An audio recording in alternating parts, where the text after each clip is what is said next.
Wow, it's great to be here. So recently, I've been reading a research that conducted by Boston Consulting Group, where they wondered what people are willing to give up in order to keep their smartphone with them. So I want to start with two questions and share with you this research. The first one, they ask how many people are willing to stop eating in restaurants. Any guess? Actually, more than half of the participants said they will.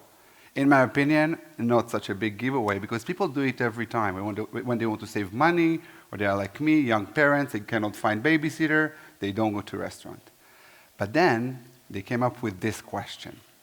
How many people are willing to give up sex for 1 year so they can keep their smartphone?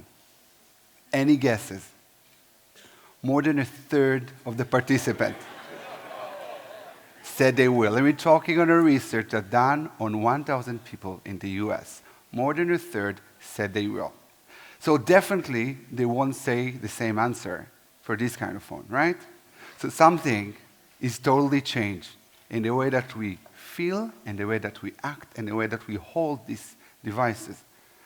And this is happening because out of more than 7 billion people in our world, 6.1 of them are holding smartphones, and I'm very happy to see that none of you are holding it right now. And when we have this device, we interact it so much. For matter of fact, in average, people touch the smartphone 74 times a day. But if they are young, and young people have a lot of energy, and they love to touch, they do it 300 times a day. And this is average. And what they do, they are watching movies and taking photos, listening to music, and share their emotions. And they do one thing that is very, very important. They search. They search for things that matter to them. They search for burning questions. They search for information they want to know. We saw at Google that last year in Europe, Middle East, and Africa, which is the region that we are, 60% of the searches came from mobile in comparison to desktop, 60%. And this number grew massively in the last 5 years, and this number is growing as we speak. And this is happening across different industries and verticals, and one of the leading verticals that is skyrocketing and booming is retail. We all love to buy. And one of our leading retailer in China just shared with us that during Singles Days, and this is a big selling festival in the Chinese market going out global, 93% of the sales happened in mobile. 93%. And we see this happening in other verticals like finance, like travel, like auto. And this behavior creates one of the biggest opportunity for industries, for brands, but in the same time, create the biggest challenge they dealt with. In many cases, it's adapt or die. So that's where I'm getting into the picture. I'm very lucky. I'm managing a group of very smart and talented individuals at Google that our mission is to help brands, advertisers, companies to win the hearts of the user. And this is a very hard task. This is one of the biggest challenges they're dealing with, remember. Because most of these companies, and if you were here yesterday and Dex talked about it, look on data.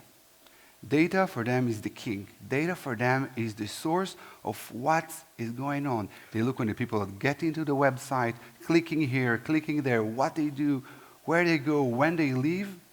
But data, and don't get me wrong, is very important, but it's giving us only one layer. Data is giving us what is happening. It's giving us facts. And facts, as you all know, are only one ingredient in the recipe of great relationship. You cannot build relationship on fact only. So this year, what we did, with a great help of my team, we decided to do something a bit different. Sometimes you don't need to reinvent the wheel. Sometimes you need to make sure that the wheel is moving faster and smoother.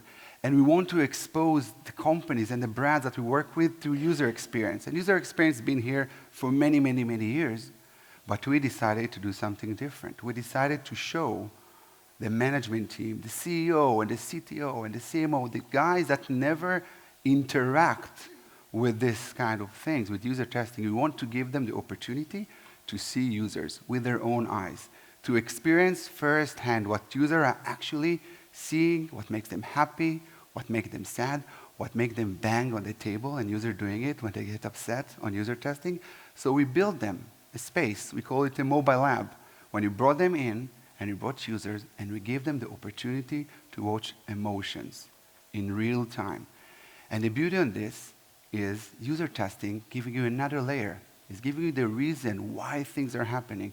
It's giving you emotion, and we're able to transform emotion into action. So, I want you to look at this picture. Speaking of emotion, what do we see here? We see a man holding a ring. Basically what he does? Propose. Thank you very much. He's proposing. He was planning this for so long. He was bought the ring.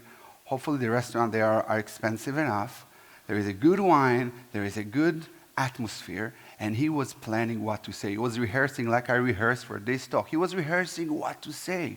That you're going to be a good husband. That you're going to be a good partner forever after, for good and bad.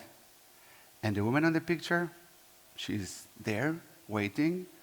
Some might say she was waiting a bit too much. But she needs to say one thing. She needs to say, I do. I do accept what you offer. I do agree with what you're saying. I do want to take part on this partnership. And this is a divine moment. A moment that everyone should need to remember. And hopefully it's happened once in life, right?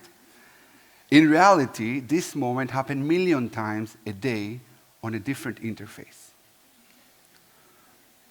On the web.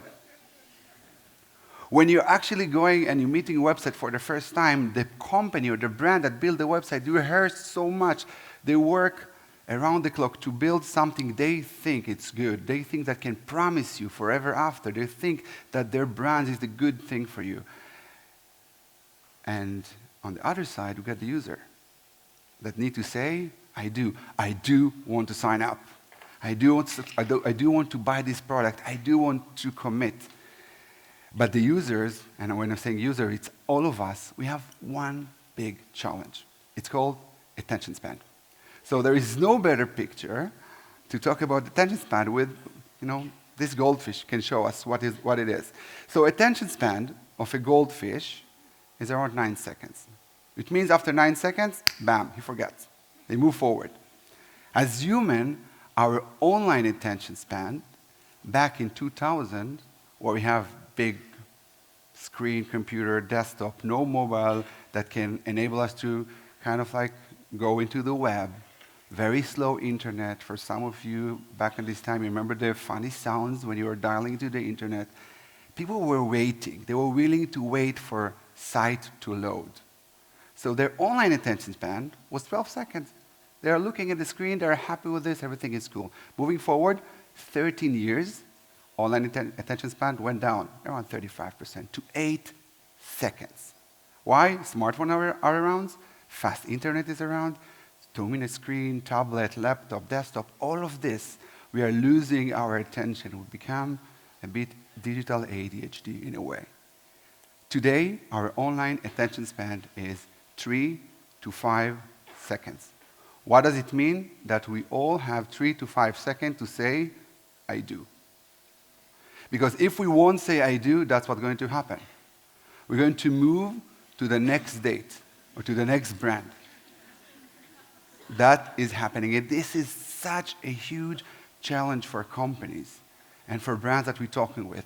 And we're here to help them, and we make the choice to do it in a different way. So during our mobile lab, we interviewed more than 150 users in different sessions. And we came up with many, many, many results. I won't share with you 5, but if you remember 1, that'd be great. But 5 that are really, really impactful, even they sound very simple. So I want to start with the first thing. It's attraction. When you're going for a first date, or important date, you're getting ready. You're dressing up, you're wearing your nice clothes, you want to smell nice, you want to be noticed. You want to be there to impress the other person. And what is happening, in many, many cases, companies and brands forget that the first interaction is not in the website. The first interaction actually happening within search. Within search, when someone's searching for a product or searching for service, they see the results, and you need to make sure that it's attractive enough. You need to make sure that you're not exaggerating. You need to make sure that you give them something that is real and relevant, because they're going to click and it will move to your website. And this is one of the things that we learned talking to users, because they are telling you what we are looking for, what we're expecting to see. Oh, this link sounds a bit not real. This sounds too good to be true. So talking to user can really, really help. The second part, which I really like, is making a good first impression, right? When someone is late for a date, that's the worst thing. Because you're putting someone on hold, someone that is waiting for you and waiting for you and waiting. And even if you remember the first man from the picture, even that you're dressing so nice, and it took you 30 minutes to find the right outfit, you made someone wait for 20 or 30 minutes. So this is unacceptable, right? But this is acceptable in online for some reason. When you click on something and you wait 5, 10, 15 seconds, right? And users get really upset. You can see them banging on the table or just leaving when this is happening. And the solution for that is the most easiest thing on earth. You just make sites load faster. Make them load faster. And there are many tools available. Some of them are very technical. If you want to use one, there is a tool called Test My Site. It's super friendly, super easy to use. Run it. It's make your site load much, much faster. The third thing, and I think you will all relate to that, is you need to get to know the users. You need to get to know them. And like when you're going for a first date, there is question that even they are burning question, you won't ask them because they're deeply personal, or it's too fast to ask them. Because if you do that, the other side will feel that you jump in on their neck, or they are bombarded, or like, oh, this is too much. But guess what? This is happening every day on digital. Because at the moment you get into a website, you don't know what they're doing, and bam, we get in our face deeply personal question. Give us your ID. Give us your phone number so we can send you funky SMS. Give us your email so we can send you a lot of emails that who knows if you read. And this is pushing users outside. And companies sometimes forget to do that, and they need to remember that they need to give the user the relevancy and what they get, and what is the product, and what is the value. We call it with them. What's in it from me, from a user perspective? Okay? The fourth one that we learned was trust. And trust is something I can speak 5 hours, but I got 5 minutes. So I'm going to be very short. But you need to remember that trust is something super fragile, because in many cases, like this picture, very good intention can feel a bit not right, a bit suspicious. Like, why this thing is happening? And we saw it with many clients that providing too good to be true offering. When they saying get something that doesn't look real. So what you see in that cases, you see users, and you see it in your own eyes, that their energy is shifting from completing the task or buying the product or getting the service to, okay, what's going on? Where's the catch? Where are they going to, nah, that's too good. And the worst thing that can happen is user leaving websites and going back and searching if this is real. You lost them forever. And we saw it many, many, many times. And the easiest thing to do, like in relationship, to be very clear, to be very transparent, to tell them up front what you give and what you get. The last thing that we learn, and this is my favorite one, is falling in love. And like in real relationship, when you have a partner and you want to make sure that he's being seen, when you're living on the kitchen table, this little note of telling you are so great, I'm happy to have you in my life. When you remember this time they did something great and you mention it. Brands and companies that do that are winning the hearts of the user because they are celebrating these little wins. They are celebrating these moments of success They're giving the user the ability and the understanding they've been seen. And this is something, and I'm saying it, I got goosebumps, many of the companies don't do. And if they will, and if they'll just talk to user and understand what users are loving and want to hear, they will really thrive when it comes to mobile and mobile assets. So, I want to finish up with one thing that's related to online and not. Whatever product you have, the best gift that you can get is talking to users. Understand what they want, understand what they need, understand what makes them move. Because if you do that, you'll create a long-term relationship that can last forever. Thank you very much.